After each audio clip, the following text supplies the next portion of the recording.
BioHerbs Cacao est un cacao en poudre de première qualité, mêlant l'utile à l'agréable, originaire d'Afrique. Le bio-cacao possède des propriétés médicinales et aphrodisiaques naturelles puissantes. Notre cacao n'est composé d'aucun arôme artificiel, d'aucun colorant ou des conservateurs. Avec de l'eau chaude ou du lait, profitez d'un tendre goût de cacao. Avec BioHerbs Cacao, vous êtes assuré de retrouver une capacité physique optimale.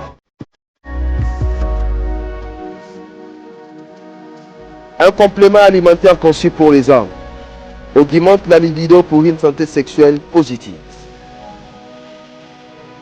30 minutes après l'usage, vous avez des résultats positifs. C'est la première fois que j'ai goûté un complément alimentaire sain, propre, bio, sans produits chimiques et sans aucun effet secondaire qui fait des merveilles. Tout ce qui est écrit pour ce produit est vrai. Bienfait pour le cœur et la morale, lutte contre l'hypertension, pour le diabète. En tant que médecin, je vous conseille de l'utiliser. Et pour devenir distributeur, écrivez-nous sur gemsociety1@gmail.com.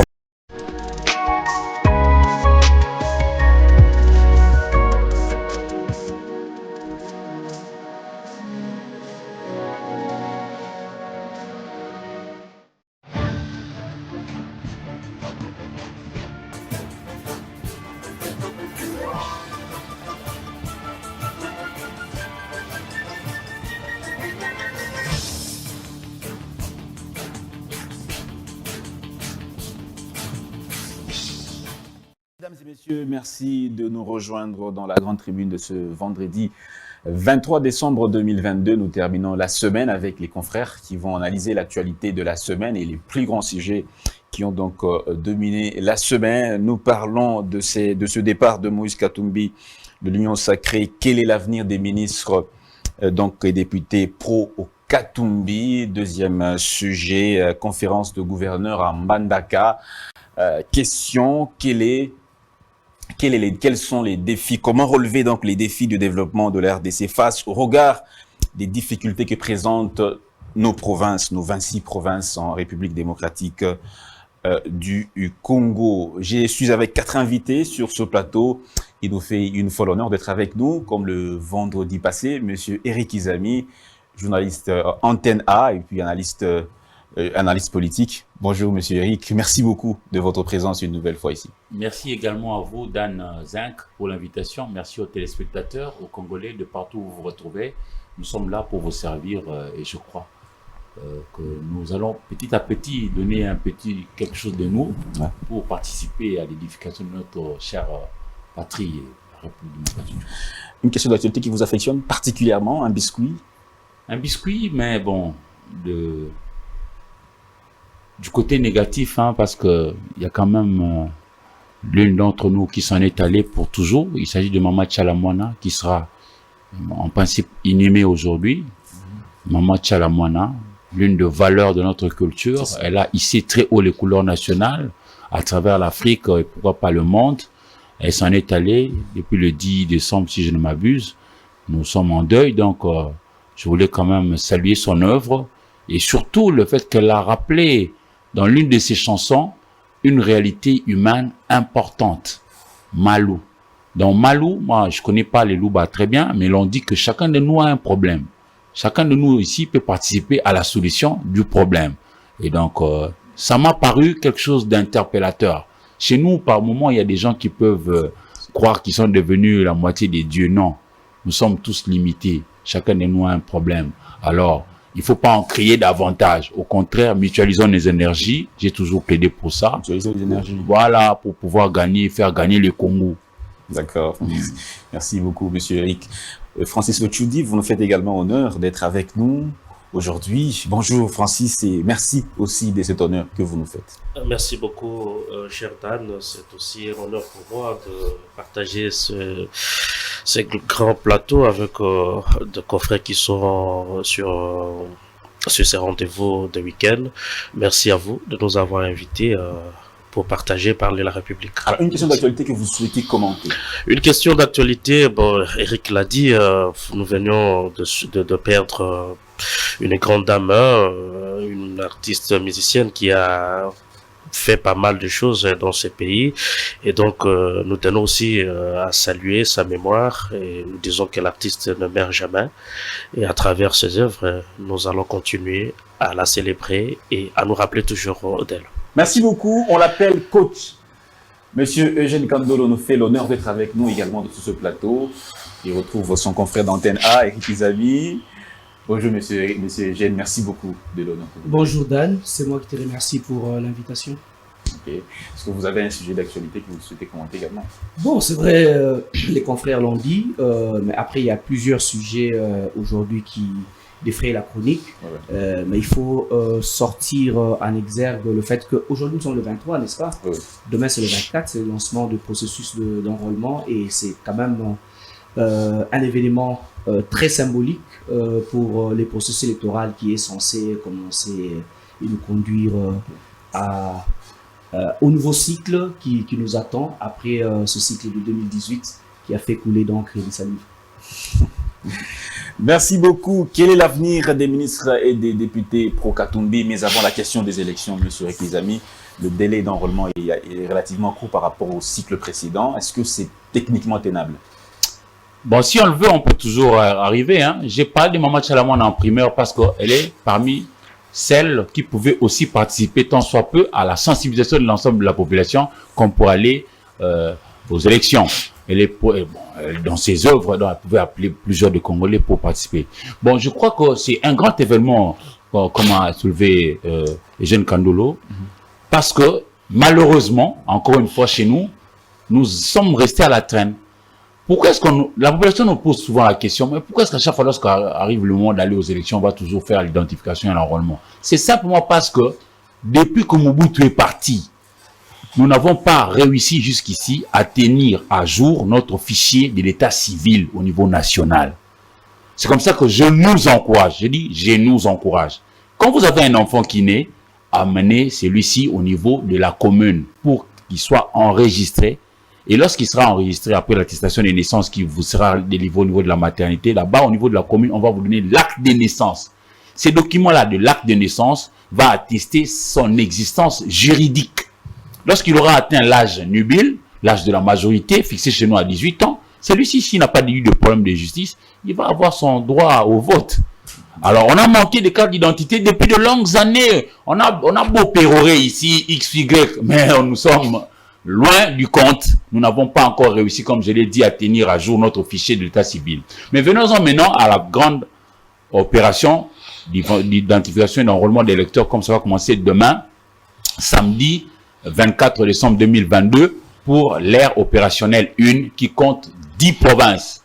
Kwango, Kwilu, Maïndombe, Congo central, Kinshasa, Équateur, Mongala, Nord-Ubangi, Sud-Ubangi et Tchouapa. Ça fait 10 provinces. C'est celles-là qui vont être concernées pour la première équipe. On parle de aire opérationnelle 1. Le territoire de Kamut aussi parmi les... Oui, le territoire de Kamut, c'est dans Maïndombe, avec comme chef-lieu Inongo Nzala. Donc, je peux vous en parler si vous en avez le temps, on peut s'étendre. Sur place, est-ce que l'enrôlement peut facilement se faire avec les... J'ai eu le bonheur de rencontrer le directeur de sensibilisation de la Commission électorale nationale indépendante. J'ai cité M. Désiré Moulekela, à qui j'ai posé la question, et lui m'a rassuré que la CENI est prête à nous accueillir tous de demain, samedi, 24 décembre 2022, et c'est là pour un mois. Ça ne durera pas. Pourquoi? Parce que ceux d'entre nous qui ont leur ancienne carte obtenue entre 2016 et 2018 peuvent venir avec le numéro. La machine va reconnaître et facilement vos données vont apparaître. Bon, il y a certaines données qui peuvent changer par ailleurs. Il y a des gens qui n'ont pas été peut-être mariés en 2018, mais qui pourront l'être entre-temps jusqu'à aujourd'hui 2022. Ça peut changer. Il y a aussi des adresses. J'habitais Barumbu et aujourd'hui j'habite Lingwala. J'habitais Mongafula et ça peut changer, des choses comme ça. Alors, il y a aussi une application que la CENI a mise en place que l'on appelle Pré-Rap CENI.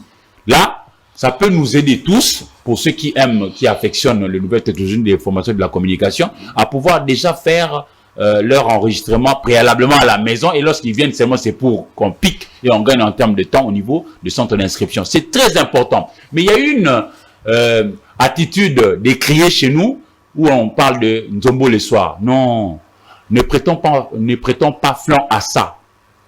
Il ne faut pas attendre le dernier jour pour venir. Non, non, non.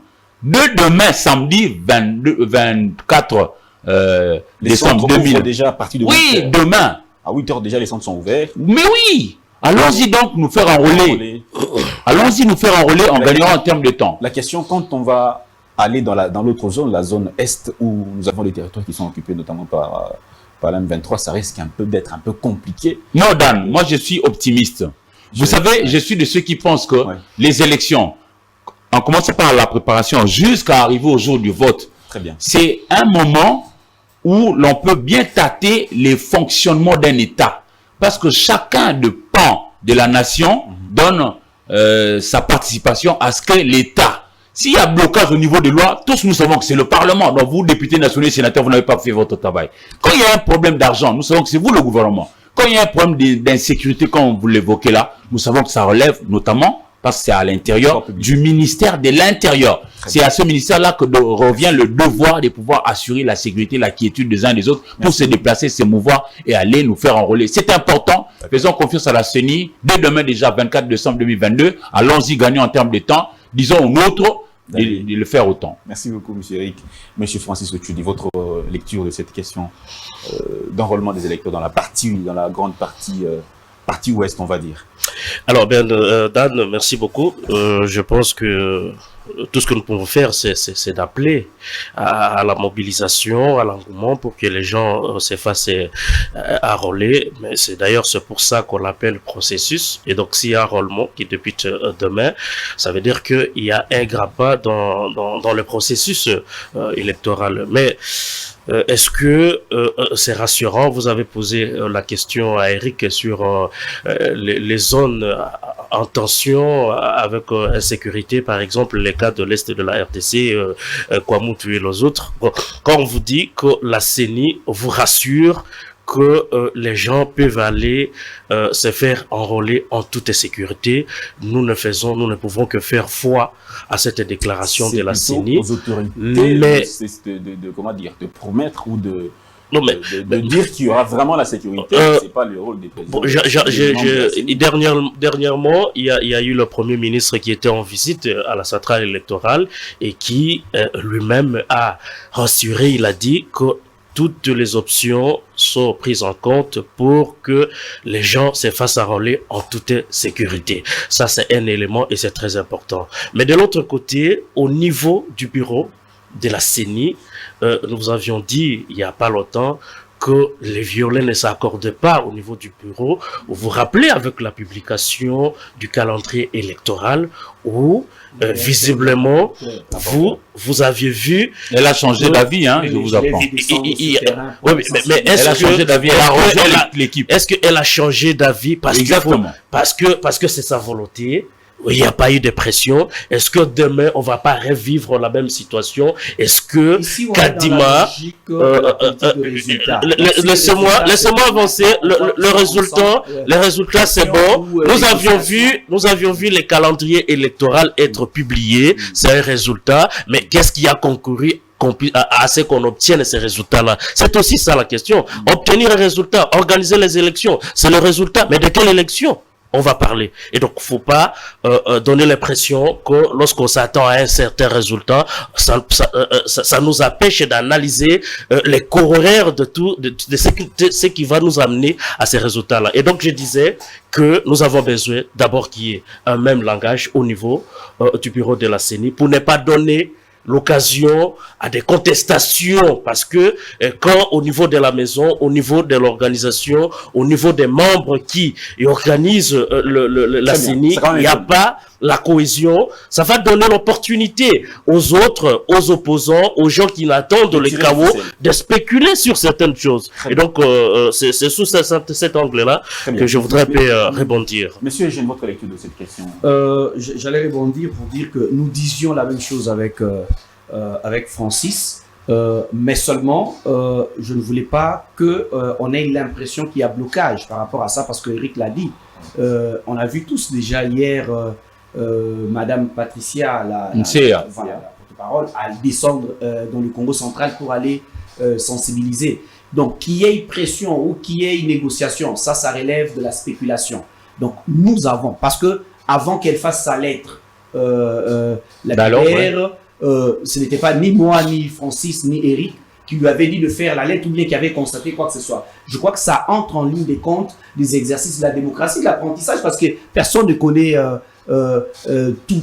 Donc, il y a d'une façon ou d'une autre des avis étaient partagés. Moi, par exemple, j'étais un peu scandalisé. Quel que soit le problème qu'il pouvait y avoir, ce n'était pas de cette façon qu'elle devrait le présenter. Mais bon, après, ce qui est arrivé est arrivé. Mais quand on forme le calendrier, on organise le calendrier à partir de sa chambre, on amène à la plénière pour adoption. On ne peut pas quand même... Il ne faut pas oublier, cher Francis, que tous ceux qui sont au bureau de la CENI n'étaient pas des experts électoraux.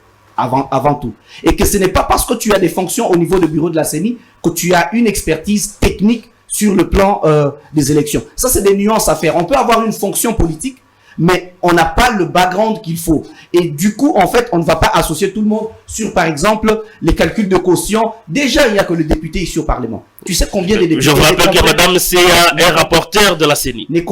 Oui, je la connais très bien. Ce n'est pas quand même une petite affaire. Non, vous voulez me dire que quand on est rapporteur ou vice-président de la CENI, on est expert électoral? Non, pas du tout, mais aussi. Moi, je voulais... J'étais en train même de dire ici, nous avons le Parlement. Ce sont les députés qui ont voté la loi électorale. Mais vous savez qu'il y a 1000 interprétations de cette loi électorale, notamment sur la question des seuils, notamment sur la... Il y a beaucoup d'interprétations. Et donc, on peut occuper une fonction et ne pas comprendre tous les contours et les détails. Mais seulement le président de la CENI, tout son travail, presque une vingtaine d'années dans sa vie, il n'a travaillé que sur la compréhension des processus de gestion des questions électorales. Mais ça ne donne pas quand même la possibilité de tout décider. C'est pas parce qu'on a 20 ans d'expérience. Une chose est de décider. Je suis en train de parler sur ton intention de dire que tout le monde devrait absolument être associé sur la confection. Et avoir le même langage. Et avoir le même langage. Non, en démocratie, c'est difficile déjà d'avoir le même langage. Et au travers la lettre de madame, qui je signale que c'est une amie, on se connaît très bien. À travers la lettre de madame, on sent qu'elle ne maîtrisait pas certains paramètres, notamment par exemple quand elle disait que le délai était court. Alors qu'il y avait cette application qui peut faciliter les choses. Donc c'est des choses et c'est tout à fait normal qu'elle puisse émettre un avis. Et d'ailleurs, ça montre que la CENI n'est pas robotique. Ce n'est pas une CENI qui est téléguidée quelque part. Et n'oublie pas que Madame Seya vient de l'UDPS. Ça, c'est un détail très important. Et donc, on voit qu'à la CENI, il y a ces échanges, il y a l'instauration d'un dialogue, des discussions. Voilà, des discussions. Et il y a des avis qui ne sont pas monocolores. Ça veut dire que chacun peut avoir sa propre considération par rapport à la question. La question du délai et de la question de l'insécurité ne se pose pas pour l'instant. En fait, le délai, Eric l'a expliqué avec beaucoup d'éloquence ici. Il y a cette application, il y a certains paramètres, notamment pour ceux qui détiennent les anciennes cartes. Donc, on n'aura pas forcément à faire le même exercice qu'aux échéances passées. Mais par ailleurs, c'est sûr, comment je peux dire, on reconnaît le maçon au pied du mur. Donc, on ne peut pas aujourd'hui dire que ce délai est suffisamment consistant ou moins consistant aussi longtemps qu'on n'a pas atteint. Mais toujours est-il qu'il y a des projections, parce que ce sont des techniciens. Donc, ils ont fait des projections comme une hypothèse que l'on fait avant toute thèse ou tout travail à valider ou à invalider in fine. Et c'est là qu'on dira que est-ce qu'ils sont réellement professionnels ou pas quand on va arriver le 24 janvier et que Francis, moi et Eric, on constate qu'il y a un tiers de la population congolaise qui ne s'est pas peut-être enrôlé. On peut dire, bon voilà, ils n'ont pas tenu la promesse. Zinc, s'il te plaît, et puis Jeune Kandolo, mon ami Francis, il faut tenir compte d'un fait. Actuellement, la CENI attend faire enrôler environ 50 millions d'électeurs congolais. Ici au pays, tout comme dans les 5 autres pays pilotes choisis pour essayer en dehors du territoire national. Exactement. Il y a les États-Unis et le Canada pour l'Amérique, il y a la France et la Belgique pour l'Europe, et puis il y a l'Afrique du Sud pour l'Afrique. Alors, on attend enrôler 50 millions environ. Mais croyez-moi, pourquoi est-ce qu'on a tenu à écouter le délai cette fois-ci à 1 mois? Parce que simplement, il y a un addenda de la loi électorale que l'on appelle la loi de répartition de nombre de sièges. Cette loi-là n'est votée au Parlement qu'en fonction du nombre d'enrôlés selon les circonscriptions électorales. Mais seulement, chez nous, d'après notre constitution, la loi fondamentale, nous avons 2 sessions parlementaires ordinaires. La session de mars qui s'ouvre le 15 mars pour se clôturer le 15 juin. Et puis la session de septembre qui s'ouvre le 15 septembre pour se clôturer le 15 décembre. Et cette fois-là, pour la deuxième session, on parle de la session budgétaire uniquement ou principalement, allais-je dire, consacrée au budget national. Mais en dehors de ces deux sessions, il peut y avoir des sessions extraordinaires. Mais pourquoi est-ce que la CENI a voulu faire un mois? Parce que simplement, après tout ce qui aura été fait par rapport à l'enrôlement des électeurs, il faudra très rapidement voter la loi de la répartition du nombre de sièges. Voilà pourquoi on ne s'est pas donné 3 mois, au risque d'aller au-delà de la session de mars 2023 et pour ne pas surtout tenir compte ou honorer la date constitutionnelle. Déjà, les Congolais aujourd'hui ont pris goût au jeu démocratique. Leur priver la tenue des élections dans le délai constitutionnel, c'est mettre l'huile au feu. L'enrôlement se fait dans les écoles. On janvier, les enfants on va reprendre l'école et donc ça risque un peu de déranger aussi. Non. C'est à nous maintenant de jouer notre rôle. J'avais dit ici que le chemin que nous avions accepté de prendre, ça s'appelle la démocratie. Et la démocratie est nourrie par les dialogues, par les discussions. Nous ne pouvons pas tous avoir la même pensée. Non. Mais seulement, maintenant là, nous journalistes, nous devons jouer notre partition. Ouais. Autant que j'avais dit en son temps, les députés doivent voter les lois, les sénateurs. Autant que je suis en train de démontrer ici que le délai est écourté par rapport à la session qui doit voter la loi de répartition des nombres. Nous aussi, nous devons regarder nos troupes, demander aux uns et aux autres Congolais d'aller se faire enrôler et rapidement. Vous qui êtes jeunes, vous qui connaissez un peu les applications des nouvelles technologies d'information et de la communication, aidez ceux de nôtres qui sont un peu âgés, qui ne sont pas suffisamment rodés dans ça. Mais aussi, il ne faut pas toujours montrer que c'est seulement cette option-là de pré-rap de nouvelles technologies qui est mise en place. Non, vous qui avez des anciennes cartes, vous êtes aussi le bienvenu, etc. Et vous qui n'avez rien comme carte, pièce d'identité, vous qui n'avez absolument rien. C'est le moment. Venez avec 3 personnes congolaises qui se sont fait enrôler dans votre centre d'enrôlement. Et puis, s'ils attestent que vous êtes parce que votre nom sonne un peu chinois, mais moi je peux. Voilà, mais moi je sais que tu es de la partie ronde. Ronde, c'est Lola, ça fait Sandoa, Kapanga, Dilolo, Muchacha, et puis Lubudi, avec comme chef-lieu Kolosi Alisano. J'ai été chez toi, donc je connais un peu. Je peux attester que Dan et Congolais de chez nous, si nous sommes à 3 qui attestons que monsieur ici n'a aucune pièce d'identité, mais au moins nous on le connaît, il est fils de X, de Y, nous on l'a vu naître et grandir, ils peuvent attester et puis ici ils sont fait enrôler, tu auras ta carte. Donc ici, tu vois, tu es en train de suivre, que tu me filmes en train de, par tes yeux, tu me filmes en train de vraiment demander aux gens de ne pas attendre. Moi je suis dans mon rôle. Alors, autant les leaders politiques. Mobiliser, oui, il faut mobiliser les gens. Il ne faut pas attendre le Nzombo le soir parce que ça va nous être difficile. Parce que les réalités de Kinshasa ne sont pas forcément les réalités des autres coins du pays. Exactement. Voilà, je prends par exemple la province de la Mongala. Parlons-en. On va en parler au deuxième sujet. On va en parler, développement des provinces. On va lancer le premier sujet du jour, c'est l'avenir des ministres et des députés pro-Katumbi. Les ministres pro-Katumbi, certains ne se sont pas prononcés depuis que leur leader a quitté la barque Union Sacrée. Qu'est-ce qui va se passer? Ils doivent suivre leur leader politique, ils doivent rester avec le chef de l'État. Ces députés, certains ont même désavoué Moïse Katumbi, mais ceux qui sont restés silencieux, quel est l'avenir? Que prévoit la loi dans cette matière? On va commencer d'abord par les députés pour ne pas se mêler les pinceaux. Francis Ochudi, quelle est votre lecture de la question? Les députés nationaux qui ont été désignés par Katumbi, nommés par le président de la République, aujourd'hui Katumbi a quitté la barque, la majorité parlementaire, quel peut être leur avenir? Alors, avant de revenir sur le ministre, je voudrais d'abord placer un mot sur le député national. On commence par les députés. On commence par le député, bien évidemment, Dan. C'est tellement malheureux que dans ce pays, les gens fassent promotion, propagande des antivaleurs.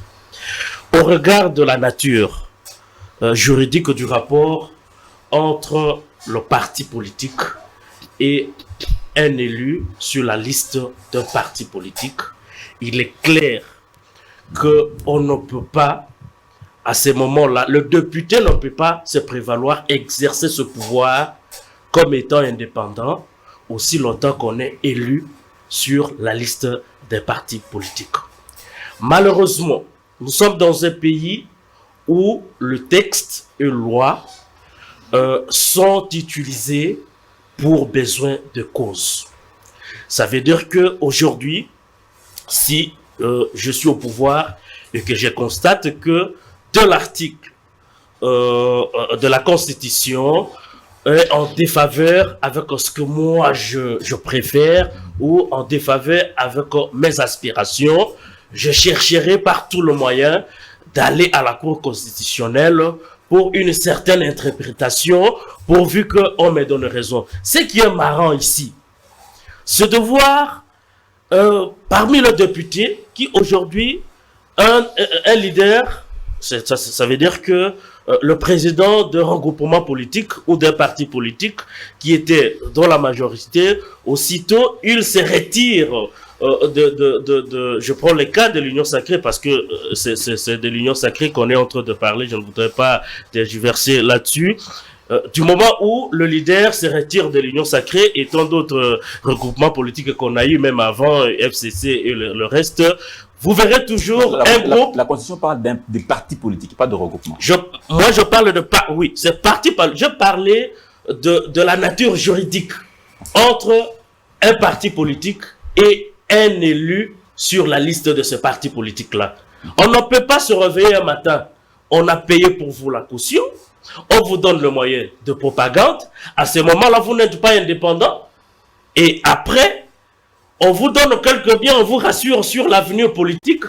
Et vous vous dites, non, écoutez, à ce moment ici, je désavoue mon leader, je désavoue la personne qui a payé pour moi la caution, je désavoue le président du parti politique pour des raisons d'assurance de l'autre côté. Et à ce moment-là, on devient autonome. Je voudrais dire ceci. J'étais en train de parler de la Cour constitutionnelle et de l'interprétation. Vous allez voir, parmi les gens, parmi les députés qui font des déclarations à la télé, qui se réunissent pour désavouer leur leader, leur président de parti politique, ce qui est étonnant et écœurant, c'est que parmi ces députés-là, il y a même des professeurs d'université, des professeurs de droit, des universités qui vont à l'encontre de la loi. Qui vont à l'encontre de la loi et à l'encontre même de la morale. Et pourquoi on ne part pas en tant qu'indépendant? Parce qu'on tire toutes les conséquences avant de commettre cette bêtise. Vous avez suivi il n'y a pas longtemps, je prends le cas de Moïse Katumbi, qui a été désavoué mais la question qu'on se pose par un certain nombre de députés. Ouais. Mais ces députés-là, leur caution, qui a payé, qui a assuré leurs frais de propagande, d'ici là, on va aller aux élections. Quelle attitude on donne au président de partis politiques? Mais ils ne sont pas liés. Ils sont pas liés, ils sont indépendants d'esprit, ils sont humains, ils ont leurs pensées, ils ont leurs convictions. Ce n'est pas ça la nature juridique du contrat qu'il est lié avec le parti politique. Ce n'est pas parce que vous êtes... Du moment où vous êtes élu sur la liste d'un parti politique, ce pouvoir que vous exercez là, vous ne l'exercez pas seul. Vous l'exercez avec le parti.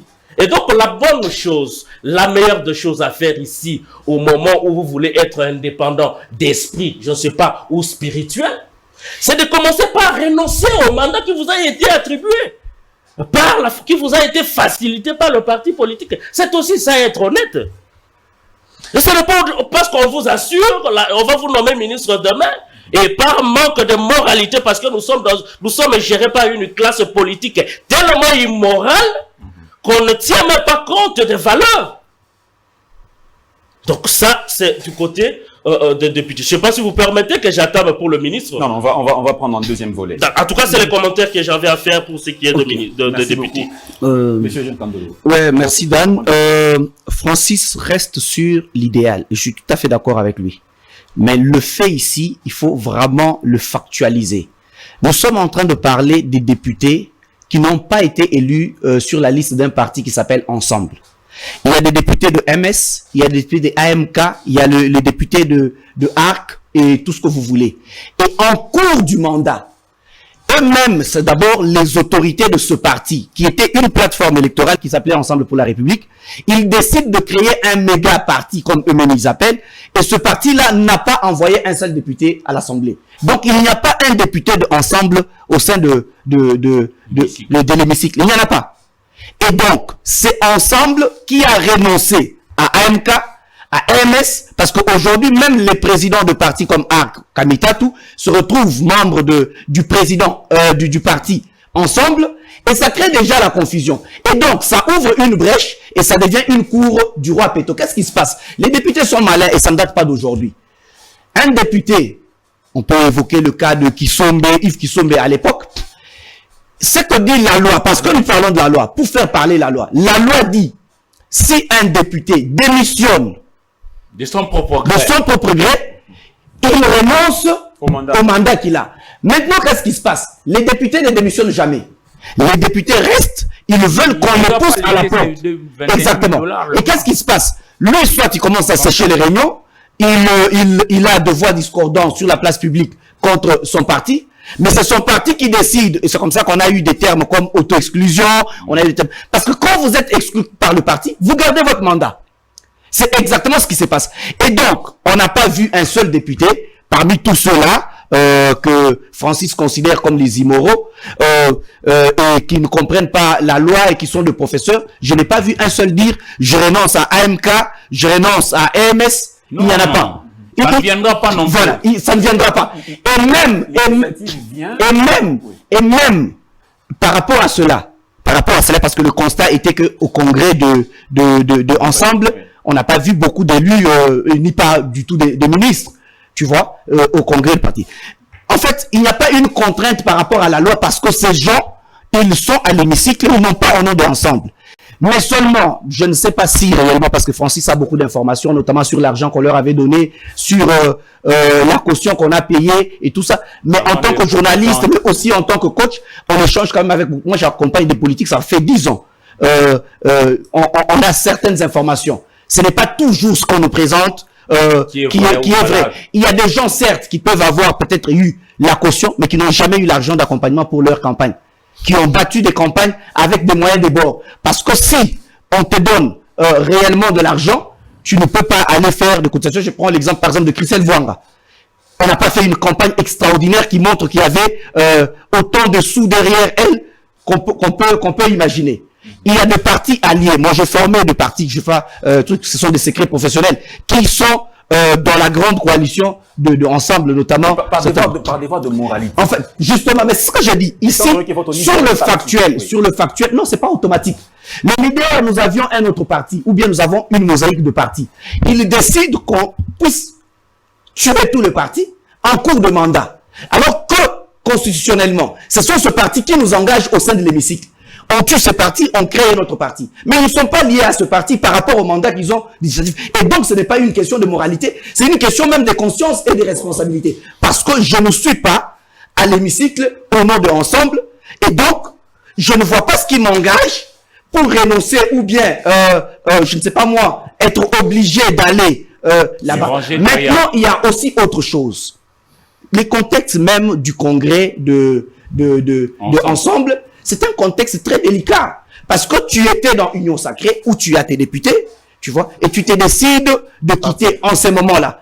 Si tu regardes, il y a eu beaucoup d'hésitations de part et d'autre, parce que la démission la rénonciation de Katumbi de l'Union Sacrée n'est pas d'aujourd'hui. On a parlé depuis. Lui-même a beaucoup hésité. Ce ministre hésite beaucoup. Chacun ne sait pas sur quel pied danser.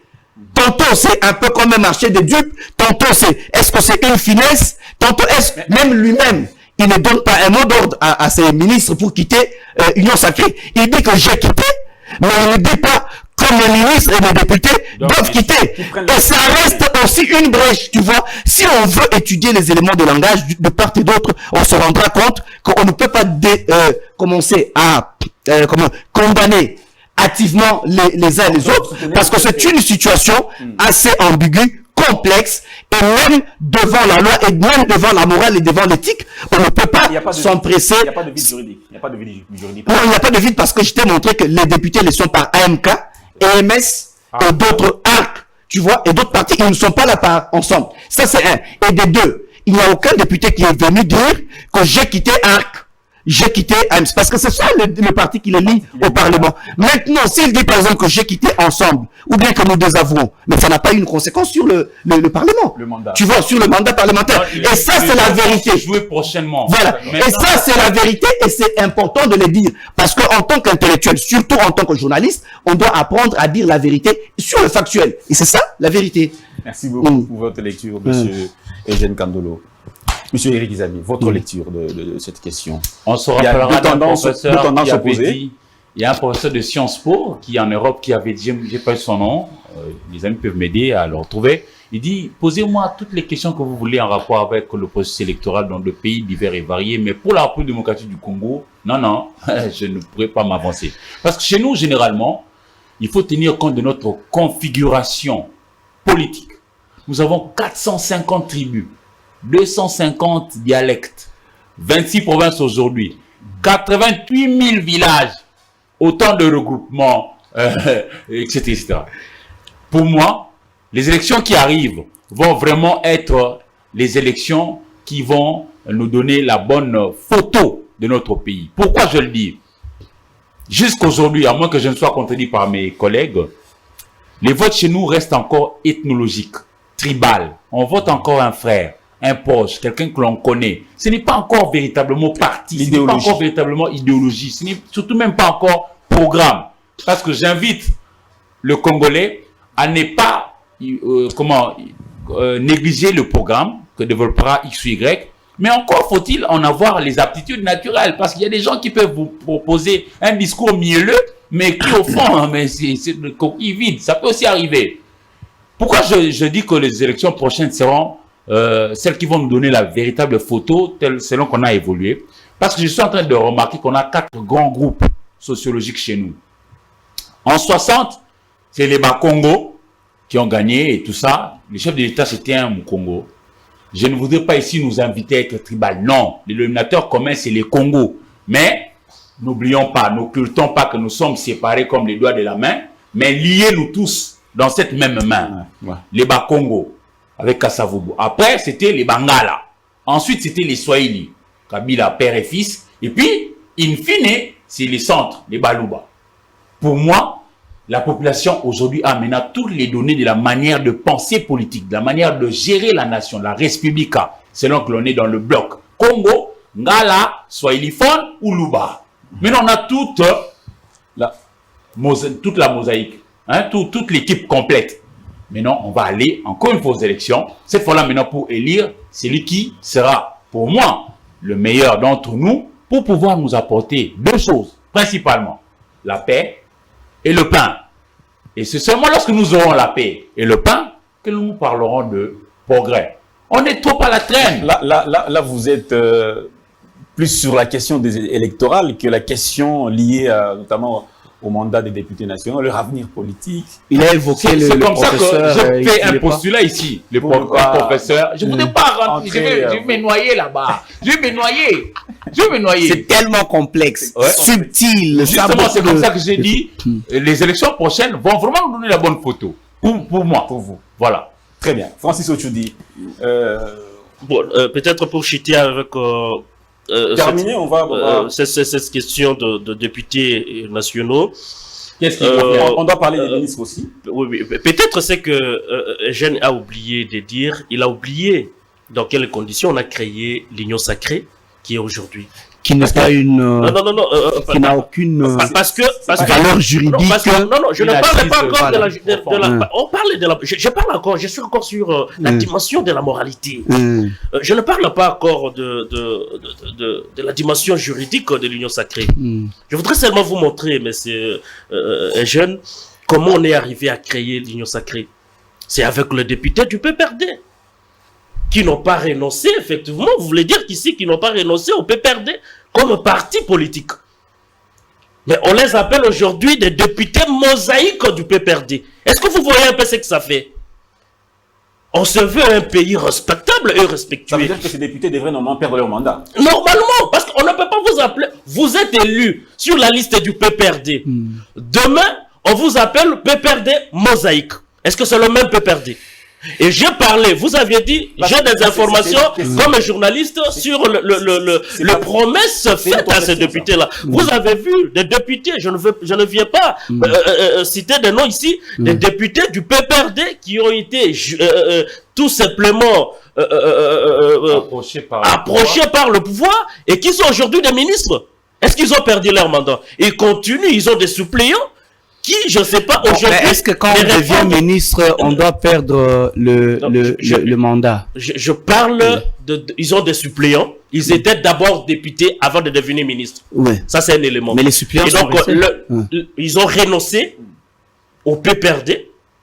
Et par élégance, toutes les fois que j'ai entendu que ça soit Liaou, il dit qu'il n'a jamais renoncé au PPRD. Toutes les fois le fait qu'ils acceptent qu'on les appelle de députés du PPRD mosaïque. Est-ce que c'est inscrit comme ça au Parlement, Isam, toi qui couvre la ils sont appelés. Non, aujourd'hui. Ce n'est pas comme ça qu'ils sont inscrits au Parlement. Mon ami Francis.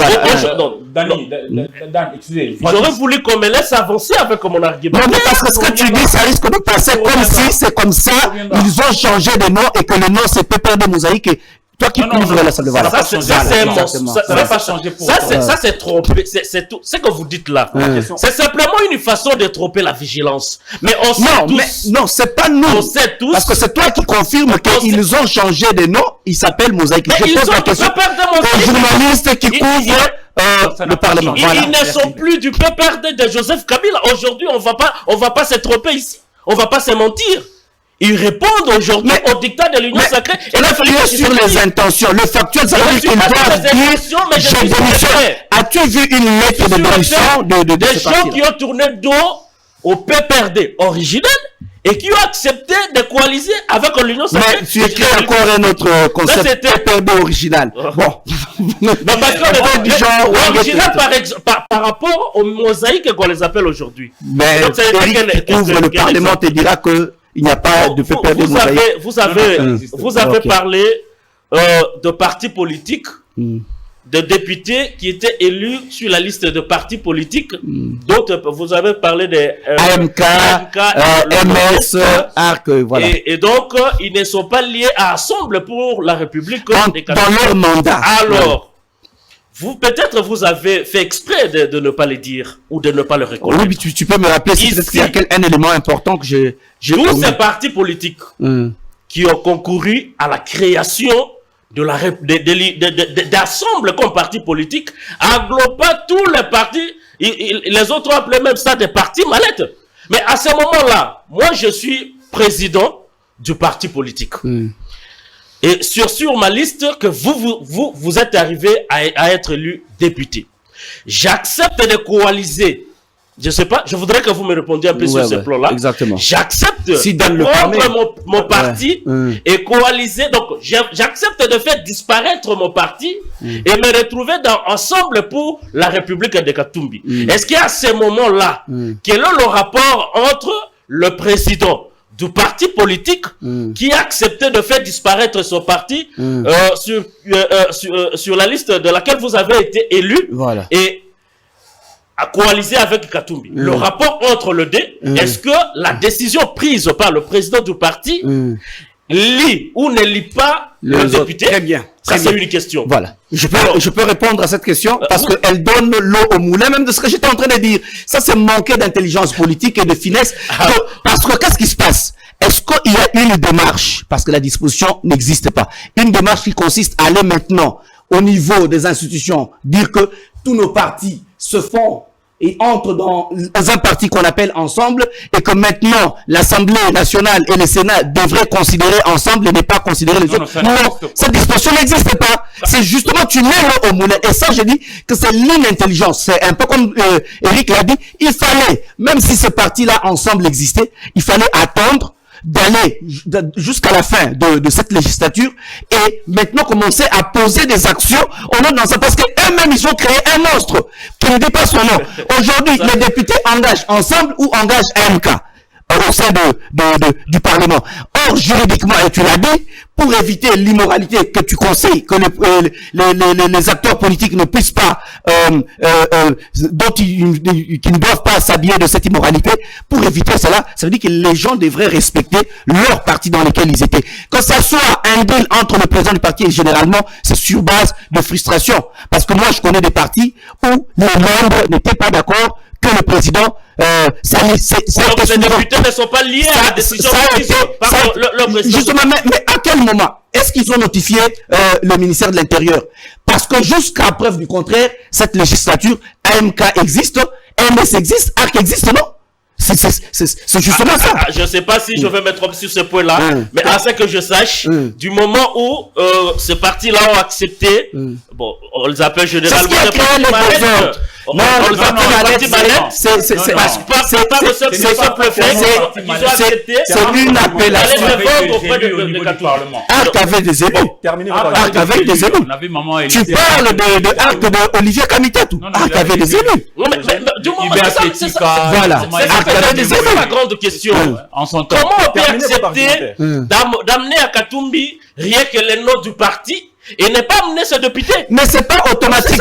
C'est pas automatique. C'est comme Francis. Il y a certainement des gens qui t'aiment. Il y a des gens qui t'aiment, qui peuvent te voter si tu es candidat. Mais ça ne veut pas dire qu'automatiquement, si tu veux soutenir Eric, tous ces gens-là, ils vont venir. C'est pas automatique. Ce ne sont pas tes gens. Ils ont adhéré parce qu'il y avait une vision. Tu ne les as pas achetés. Et tu ne peux pas automatiquement dire que non, bon voilà, comme quand vous m'avez suivi, j'étais chrétien catholique, maintenant je suis musulman, suivez-moi à l'église musulmane. Ça passe pas comme ça. Je suis très heureux de me retrouver en face de coach de plusieurs députés. Vous comprenez pourquoi il les défend? Non, je reste sur le principe et sur le factuel. Parce que tu as évoqué la Constitution et les lois de la République. On reste sur ça. Je suis étonné qu'aujourd'hui sur ce plateau, on me dise que sur le plan de fait, ces députés du PPRD Mosaïque. Oh là là, tu aimes bien tes députés. Tu as beaucoup d'amis. Tu aimes bien les députés de PPRD Mosaïque. À rester au PPRD. Mais personne n'a démissionné. J'ai pas vu Liaou la dernière fois que je l'ai entendu. Laissez-le parler. Eric a parlé des élections. Il n'a pas voulu rentrer dans la problématique de l'immoralité qui gangrène les députés, certains députés nationaux aujourd'hui. Voilà. Parce que c'était tellement absolu que... Il a parlé plutôt que... Oui, je suis d'accord avec Eric, parce que vous comprenez qu'aujourd'hui, on ne peut pas se voiler la face quand vous n'avez pas une base naturelle.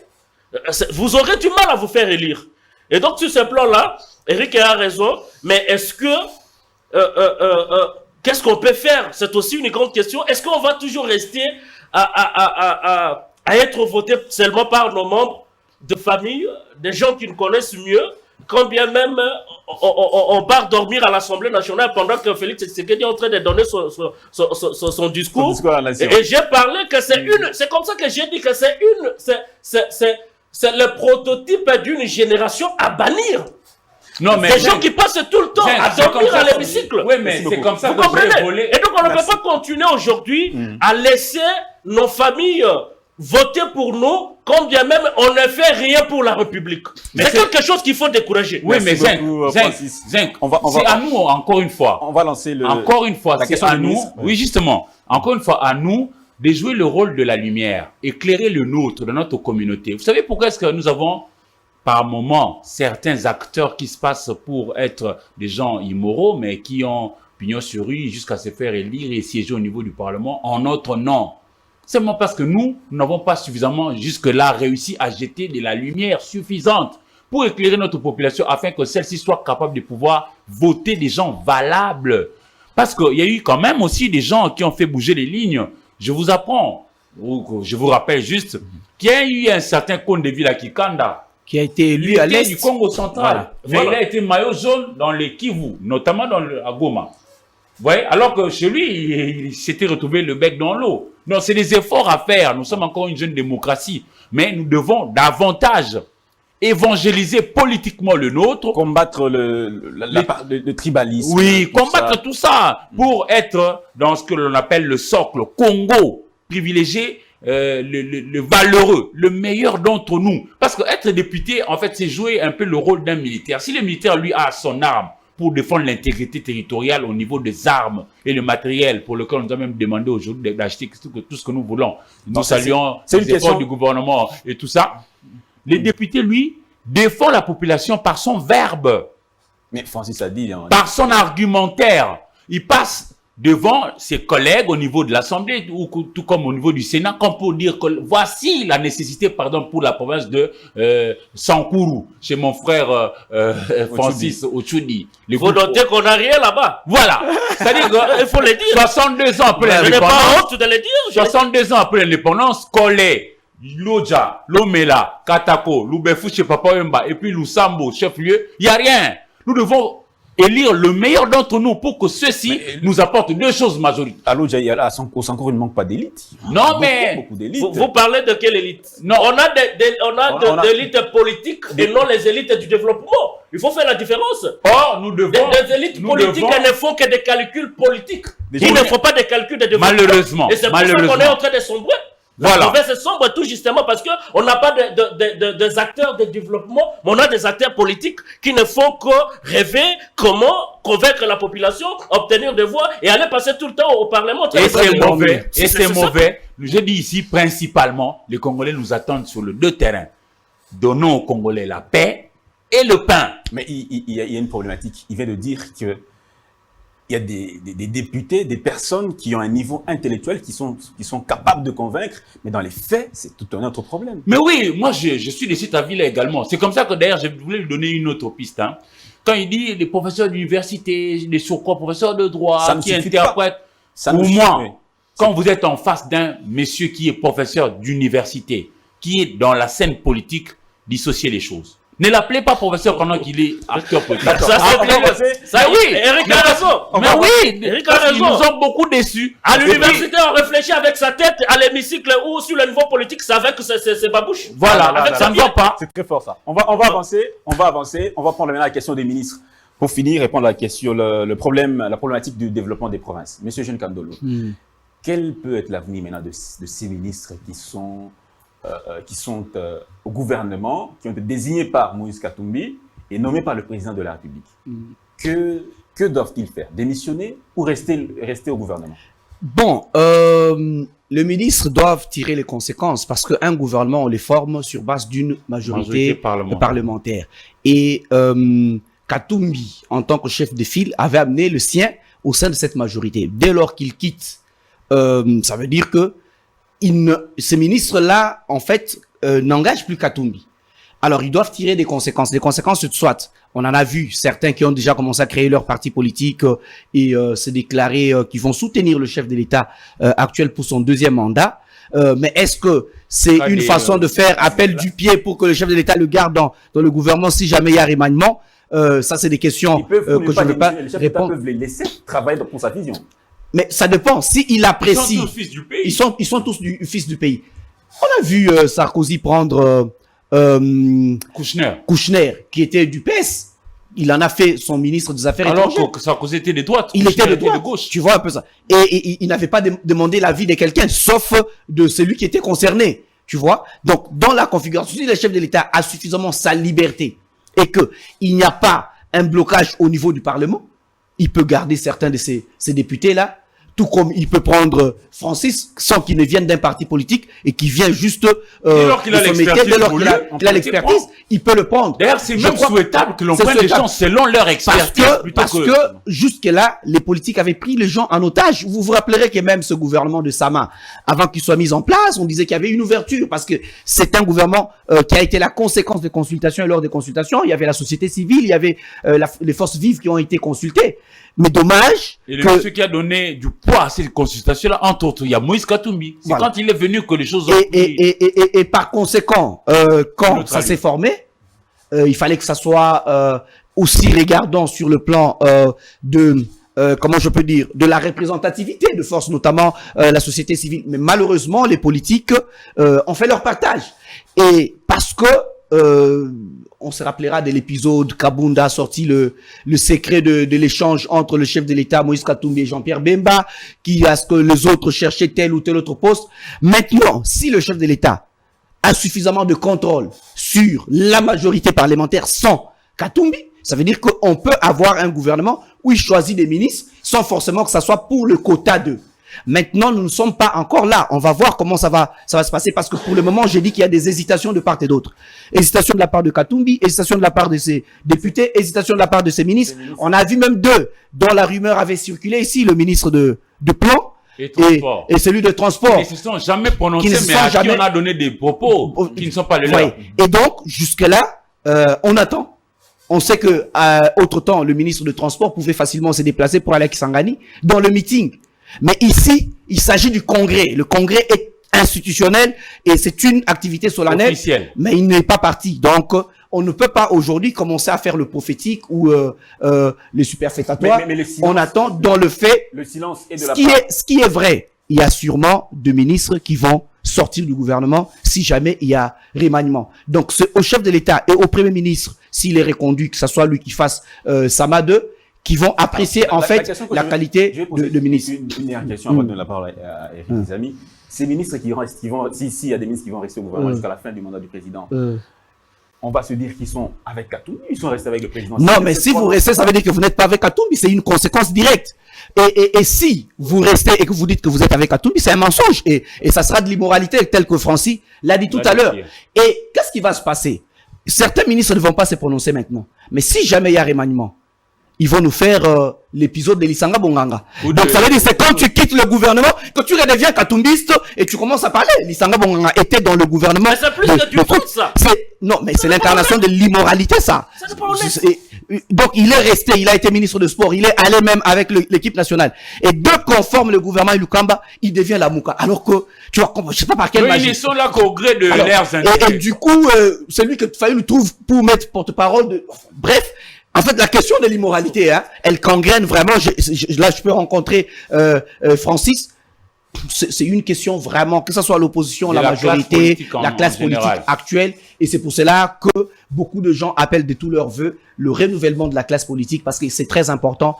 On a beaucoup d'antivaleurs et c'est difficile que au contact avec eux dans une sorte de course relais, qu'on puisse rester indemne. C'est pour cela que la plupart de ceux qui rejoignent cette classe politique, au lieu de la transformer, ils sont transformés. Ils sont eux-mêmes, une fois dedans. voilà, donc contaminés par ce virus d'antivaleur, d'immoralité. Merci beaucoup. Et voilà. Je pense que ce sujet va particulièrement plaire à Monsieur Eric Izabi, qui est beaucoup plus, je le sens, nationaliste dans son discours.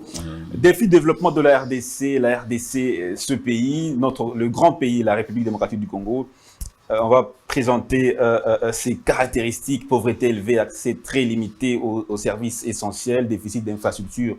Donc, parmi les États qui ont déficit criant d'infrastructures au monde, ressources minérales, vastes et variées de ce pays, forêts ombophiles et tourbières sont essentielles à la transition énergétique. La RDC est l'une des nations les plus pauvres au monde.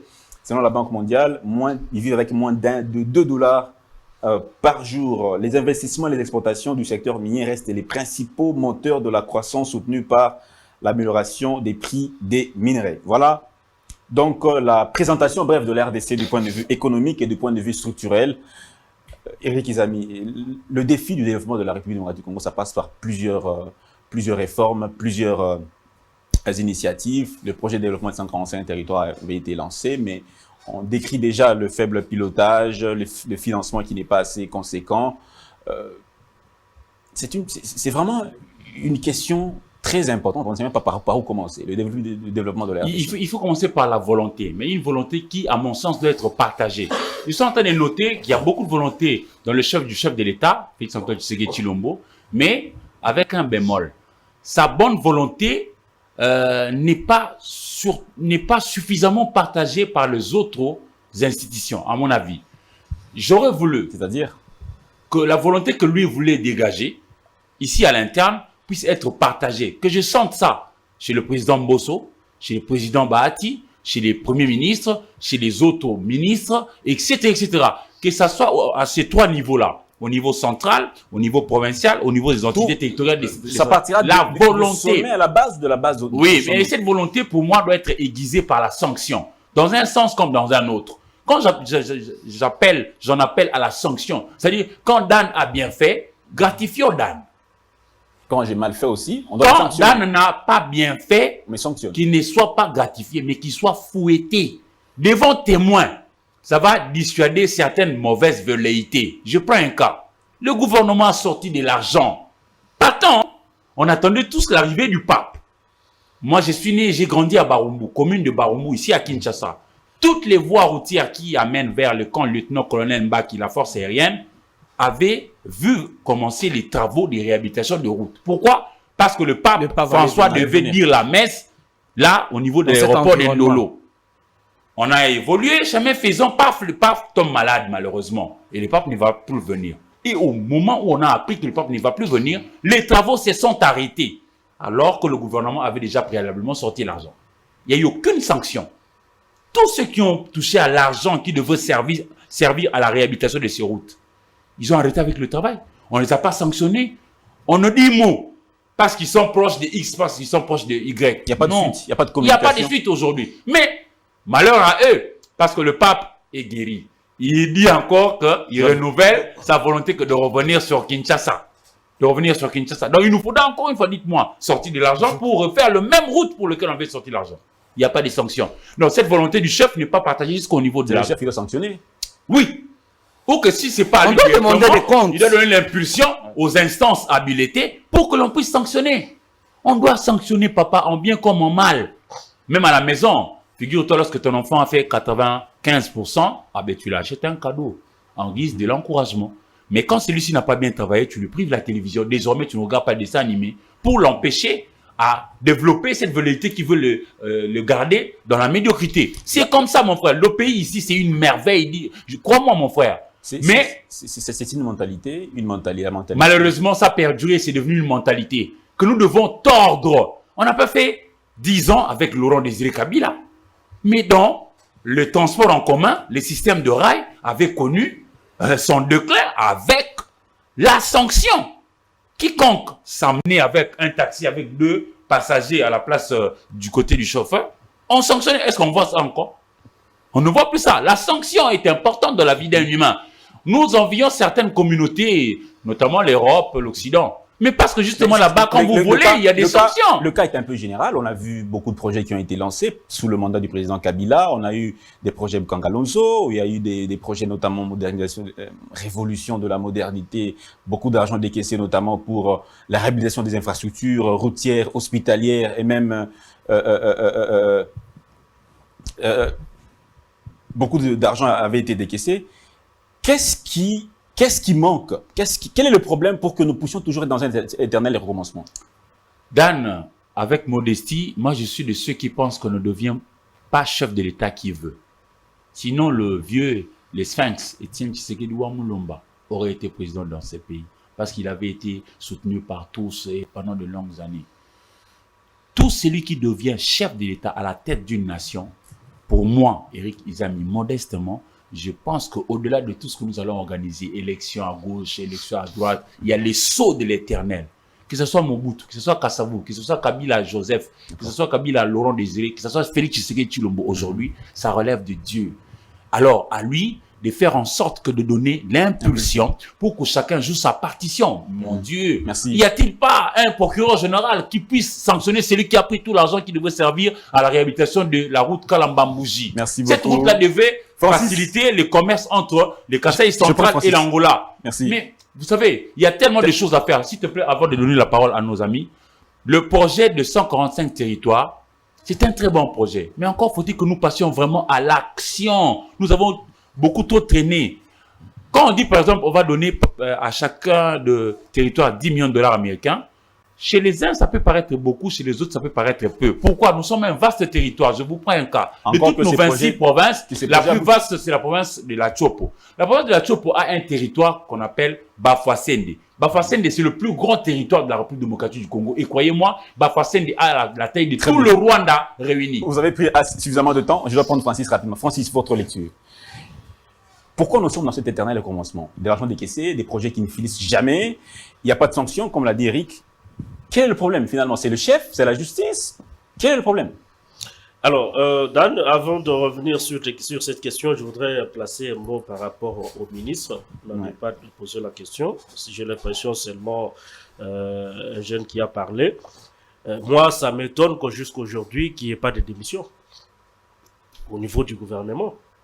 Mais Francis, au niveau tu n'es de pas la en France. non, attendez, au niveau de la convention, Tu n'es pas en France. la convention a tout simplement démontré que le ministre puisse tirer des conséquences.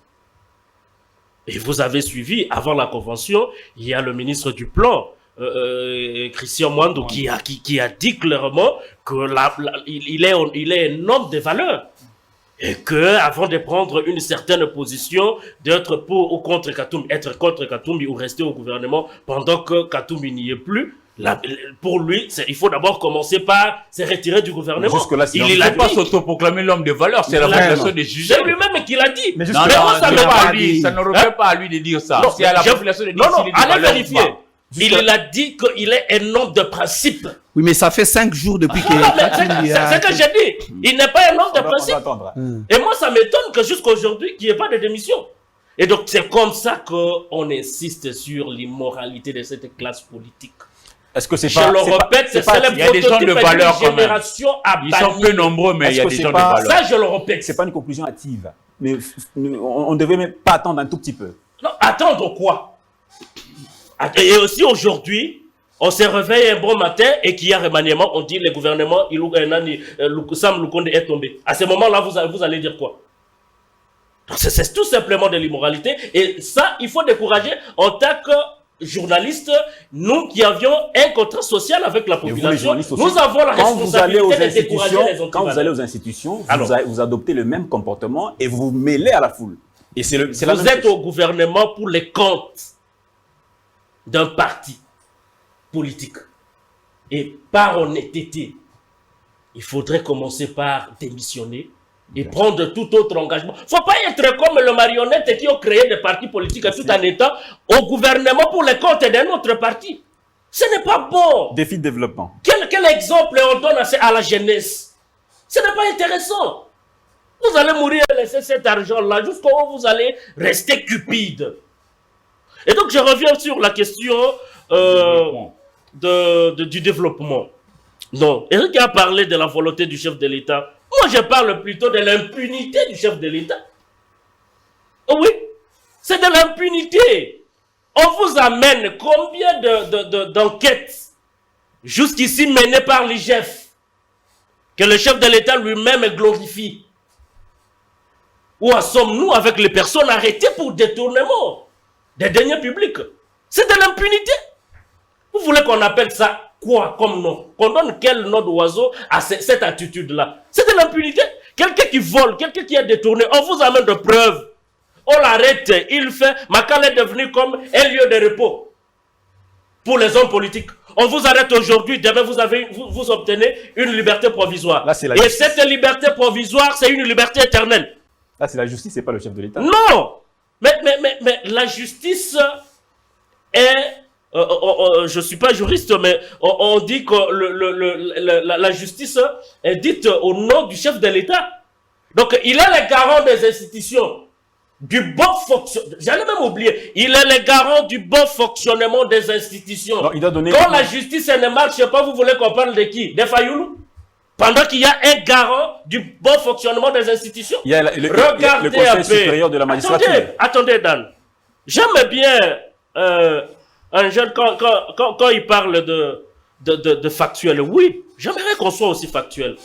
Les chefs de l'État qui arrivent Les chefs doivent punir qui? à la 9e conférence des gouverneurs, il appelle le gouverneur de l'Équateur, il lui pose la question. Pourquoi pas de Est-ce courant? que Namboka oyo kureza la kate mokonzi batu yasnele balobi basi balembi Carburant, ils étaient. carburant ezate. Alors que d'après les informations qu'on a, il y a de l'argent qui a été décaissé pour acheter le carburant qui pouvait suffire pour 2 ans. Et cet argent, personne ne prend soin de suivre.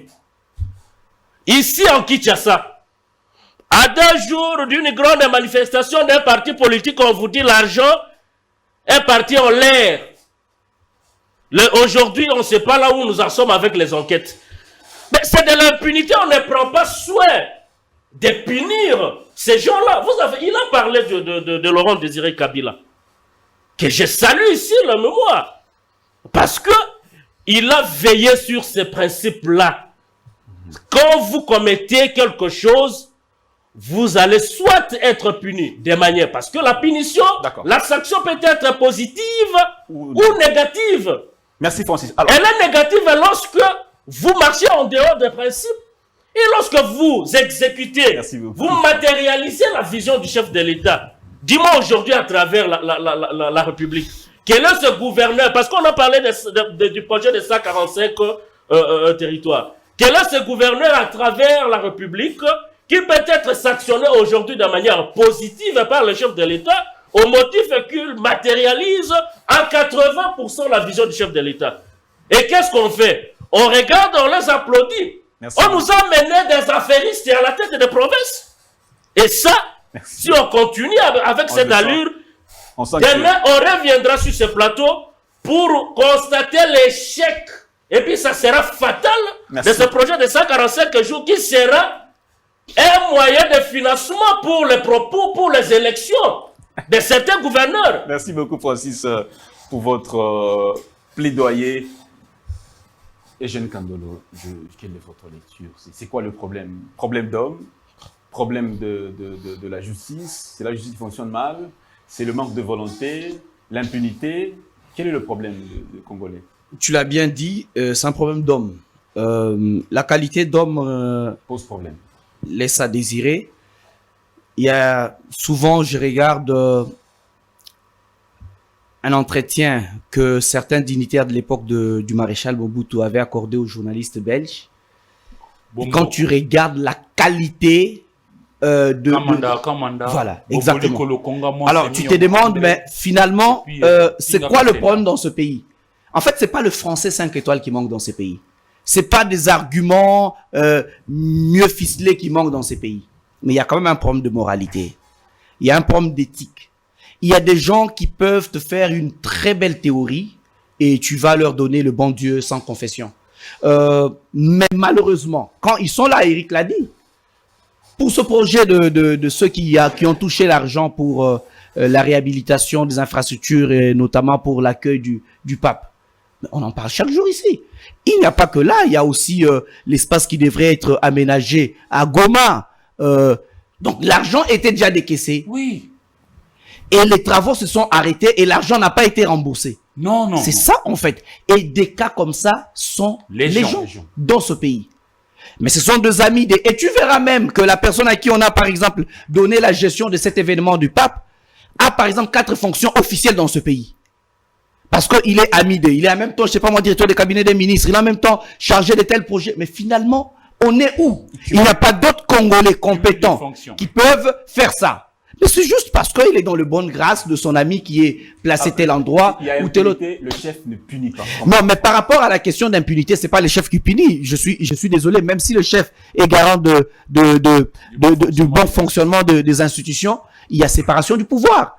Le chef de l'État ne peut pas aller s'y mixer pour commencer à poursuivre quelqu'un. Ça serait de l'arbitraire. L'état des droits, c'est aussi savoir quelle est la place de X.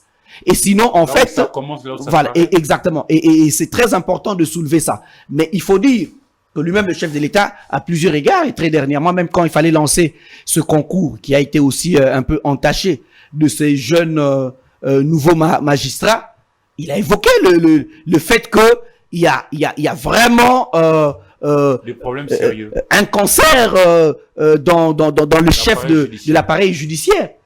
Tu vois ça? Donc, ça veut dire que c'est un problème général et généralisé. C'est devenu, en fait, systémique et systématisé. Parce que, en fait, c'est comme si il y a comme un réflexe normal de faire du mal au pays. Dans les chefs des gens très intelligents et qui peuvent construire savamment des idées pour nuire au pays et pour faire du mal au pays. Je vais reprendre un peu le tweet d'un acteur de la société civile. C'est, comment il s'appelle? Katende. Jean-Claude Katende, qui a dit: il y a eu pluie diluvienne à Kinshasa. Plus de 100 personnes sont décédées. 169 personnes. 169 Et le personnes gouvernement sont décédées. s'est plaît juste de dire qu'on va prendre en charge les deuils. Comme si c'était vraiment... Des mouches, hein. Franchement, Des on va mouches. prendre... Non, le J'avais gouvernement dit qu'on prendra devait en protéger charge. quand même. C'est Voilà. suffisant C'est de trop passer léger, comme en ça. fait, Voilà. cette façon. Voilà. Chaque fois, donc, il y aura des gens qui vont mourir. Et les puis, on chefs va de l'État prendre- laissera là pour constater, c'est normal. Il n'y a pas de sanctions ni administratives, ni judiciaires. Rien du tout. Rien de tel. À ce niveau-là, Et on ne veut pas parler de l'impunité. Au-delà de la sanction, il faut d'abord qu'il y ait contrôle, parce que c'est très important. On ne peut pas sanctionner aussi ça va comme ça. Il faut commencer aussi par dire il n'y a pas contrôle pour savoir, pour établir Les responsabilités. les responsabilités. Ici, en fait, on a la légèreté dans la façon de faire les choses. Mais Parce voilà que, pourquoi moi je milite pour éclairer notre population. Quand celle-ci serait éclairée, elle va vraiment elle-même être mais beaucoup je dit que non, mais crois là vous que cet tombez. éclairage, il est en même temps les efforts de chacun, des uns des autres, des leaders d'opinion, notamment nous, les journalistes, et ceux de la société civile, qui, s'ils ne le font pas, bien sûr, pour des besoins politiques, parce que cette société civile-là est très politisée aussi, et on ne sait plus vraiment à qui faire confiance, quand et comment. Mais ce qui est important, c'est que il y a un côté où il y a des efforts qui sont en train d'être fournis, mais il y a aussi un côté naturel. Il ne faut pas oublier ça. Vous avez évoqué ici le cas des députés qui dorment, des gens reconnus comme des immoraux officiels, dans les audios, en train d'insulter les gens et tout ça. Les Mais mamans qui ont des été- gens. Voilà. Mais qui ont été élus calmement. Mais ce qui est Pour important, avoir c'est que- insulté copieusement Voilà. le président Kabila à Voilà. 100 ans. Exactement. Ils ont été élus. Ils ont été Seulement élus. parce qu'ils Mais arrivaient à bien aujourd'hui, insulter un chef de l'État. progressivement, C'est triste. il y a une culture politique et électorale qui s'installe progressivement. Ça peut ne pas paraître à l'œil nu, mais rassurez-vous, j'ai beaucoup aimé qu'eux-mêmes reconnaissent que 70% d'entre eux ne vont pas rentrer à l'Assemblée. Parce qu'en fait, il y a beaucoup de complaisance. Il y a beaucoup de complaisance dans le chef de ceux qui nous dirigent. Moi, j'étais quand même assez sidéré. Parmi les revendications de C'est le gouverneurs, peuple par exemple, ils demandent les moyens de transport. Nous sommes où? Mais ces gouverneurs roulent avec toutes les grosses jeeps qui existent. Où est-ce qu'ils ont trouvé Alors que ces l'argent? conférences, Voilà. c'est un Donc, moment on se de donner retrouve des à la cahiers de conférence, charges de leur les promesses. gouverneurs viennent demander les voitures. Vous savez quoi? Mais en fait, j'ai dit, mais Et nous là, marchons vous ne sur voulez la pas tête. qu'on laisse appel des affairistes. Ce sont des Nous affairistes, marchons ces sur gens. la tête. merci beaucoup, monsieur Franchement. Eugène. Et nos enfants vont mourir au nez. Alors, il faudrait qu'il y ait vraiment un Parce que travail eux, d'éducation ils sont civique, exigeants. de conscientisation, et surtout dire aux gens que cette fois-ci, il faut voter responsable. C'est pour cela qu'il faut que les gens aillent s'enrôler, qu'ils Et ne puissent puis, pas un attendre les appel abolitions. également, Hein. il y a pas que les journalistes qui doivent davantage éclairer. Je prends un cas. Je suis de ceux qui demandent à nos pasteurs, nos abbés, prêtres, et tous ceux qui ont la parole de Dieu, cette charge-là. Ce pays a les meilleurs Enseignez-nous fils. que Dieu nous a créés limités. Cher Dan, On est à la vous fin. avez combien de chemises? Est-ce que vous les avez mises toutes? Vous avez laissé certaines à la maison. Ah oui, on est à la fin. Autant que pour les biens matériels que nous avons. Tous on a besoin d'avoir une bonne maison. Mais une belle maison. Quand vous avez une maison, par exemple, de 5 chambres, est-ce que vous allez dormir à la fois dans toutes ces les 5 cinq chambres? chambres. Dieu nous a créés limités. Il ne faut pas vouloir avoir toutes les jeeps du monde avec vous. Comme... Non, non, non, non. J'ai appris de King Wadon de Léon. Il dit, tout ce qui est excessif est finalement insignifiant. D'accord. Voilà. Merci. Je voulais Francis, qu'on tienne compte de ça. Francis, on termine aussi avec vous. On va finir avec Eugène. Quelles sont les suggestions que vous pouvez faire aux autorités pour justement que, en tout cas, les choses puissent aller quand même dans le bon sens parce qu'il y a beaucoup d'antivaleurs. Non, mais je commence par un petit exemple à travers la vie de Kinshasa. C'est seulement à l'approche de fêtes qu'on se rend finalement compte que la lumière n'est pas effective sur les avenirs.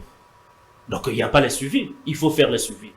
Et au chef de l'État. Je suis pas tout à fait d'accord avec mon ami lorsqu'il dit que y a la séparation du pouvoir. Oui, bien sûr. Mais les chefs de l'État, c'est un tout. Dans un tout, lorsque le nœud ne fonctionne pas, ce tout-là ne se sentira pas à l'aise. Et donc, la responsabilité de Félix Tshisekedi, en tant que chef de l'État, est impliquée. Alors, j'allais citer par chez Il moi. faut une petite dose de dictature un peu. Oui, il faut fouetter les gens. Ça sera Je prends un exemple chez nous au Sonkourou. Je ne prends même un exemple et je tiens à dire ici. Pendant que le gouverneur est dans cette histoire de conférence de 9e, où toutes les résolutions, je ne sais pas quand est-ce qu'on les prendra en compte, mais on est en train de tuer chez lui avec la machette. Au Sankourou. Oui, je vous dis. Dans quel coin? Lomela, Tchumbe. Je prends dans un secteur, alors déjà dans le secteur de l'Ochimba. Pas seulement l'Ochimba, il y a Nabelo et Mfungue. On est en train de tuer des gens à la machette. Par qui? Non, mais ce sont des individus qui s'entretuent. Il faudrait que l'autorité de l'État s'installe pour mettre fin à ça. Waouh, plus grand c'est défi, aussi terrible. l'État. Merci Construire beaucoup. l'État. On termine avec vous rapidement. Oui, je termine Les en disant, suggestions. oui, en disant que tout en rappelant que cette notion est vraiment, comment je vais dire, elle est irréfutable, la notion de la séparation du pouvoir. C'est très important. À moins que l'on veuille que le chef de l'État devienne dictateur, il faudrait qu'on puisse revoir alors notre constitution pour lui donner d'autres attributions. Si mais quelque celle-là chose ne marche pas, Justement. ne passez pas votre temps à l'exempter parce que non, c'est de je ne lui suis qu'il pas en train s'agit. de l'exempter. Ici, je Ça suis n'a en rien- train de rappeler, parce que Pardon, autant c'est il y a l'excellence, c'est Ouais. très important. C'est Autant qu'il nous est nous important. indignons sur comment qui ça est mal fonctionne, fait. mais nous ne devons pas aussi encourager l'arbitraire. Nous Non, ne pouvons non. pas encourager Non, le chef non. d'État à devenir dictateur. Donc la notion de la séparation du pouvoir, Oui. il faut la renforcer davantage. Oui. Mais cela n'est pas pour épargner le chef de l'État. Non. Et le chef de l'État, il a sa responsabilité parce que de toutes les façons, il sera seul pour défendre Face son aux bilan Congolais. face aux Congolais. Merci Et beaucoup. par conséquent, au-delà de la volonté qu'a souligné Eric tout à l'heure, je crois que le chef de l'État devrait fournir davantage d'efforts pour faire des bons castings. Parce que plusieurs fois, le chef de l'État a une bonne volonté pour faire quelque chose, mais il pêche dans le choix des animateurs. On se rappellera des animateurs de cette institution qui était censée lutter contre la corruption, et on a trouvé des gens en train de se faire Eux-mêmes corrompre noyés dedans. à Access Bank. Dans une institution d'anticorruption, Voilà. on trouve Donc, des on se corrompus. rappellera, C'est très que nous sommes en train de finir le mandat du chef de l'État, et la cellule de coordination des changements de mentalité n'a changé aucune mentalité d'un Congolais. Et ça, c'est ça le problème. Parce que le choix des animateurs pose deux fois problème. Et donc, je ne suis pas en train d'exempter le chef de l'État, je suis en train de rappeler les bons sens de respect, de texte et des fonctionnements de notre République. Merci Le beaucoup. chef de l'État a une volonté, mais au-delà de la volonté, je crois qu'il devrait avoir un cabinet des chasseurs des têtes. C'est très important. Au-delà des politiques, il doit chercher des gens technocrates, des gens techniciens Ça qui existe. maîtrisent un certain nombre de dossiers Exactement. pour qu'il puisse être efficace et que sa volonté puisse se marier avec le résultat attendu par le Congolais. Merci beaucoup, monsieur Eugène. Merci beaucoup, monsieur Eric Izami. Merci beaucoup, monsieur Francis Ochoudi. Merci, Dan. Merci aussi de nous avoir accompagnés toute la semaine. La grande tribune, aujourd'hui, nous nous arrêtons là pour la grande tribune de cette semaine. Nous avons ramassé un peu presque tous les sujets de la semaine. Vous avez suivi les analyses de tous les confrères ici sur ce plateau. On se retrouve donc la semaine prochaine avec le même plaisir. Entre-temps, nous vous appelons à aller vous enrôler massivement, vous tous qui êtes sur le territoire national et même ceux qui seront bientôt, ceux qui sont à l'extérieur du pays, qui vont bientôt aussi pouvoir participer au processus électoral. Nous vous disons au revoir, bon week-end, portez-vous bien, à la prochaine.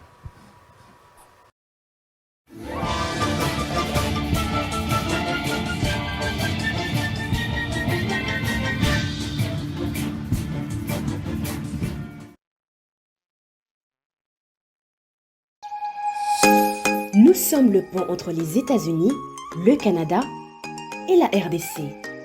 ExoFreight, vos transferts de colis en toute sécurité et en toute fiabilité. Notre particularité est que pour vos différentes commandes des véhicules neufs ou usagés et autres colis, nous effectuons l'achat à partir des États-Unis, du Canada et nous livrons en un temps record en République démocratique du Congo. Nos adresses aux États-Unis, 1000 Montana Drive, Charlotte NC, 28216. Au Canada, 6377, boulevard Monk, H4, E3, H8. À Kinshasa, au numéro 32, avenue Kitona, quartier Rigini, commune de Lemba et bientôt à l'est de la RDC. Avec ExoFreight, il n'y a plus de limites.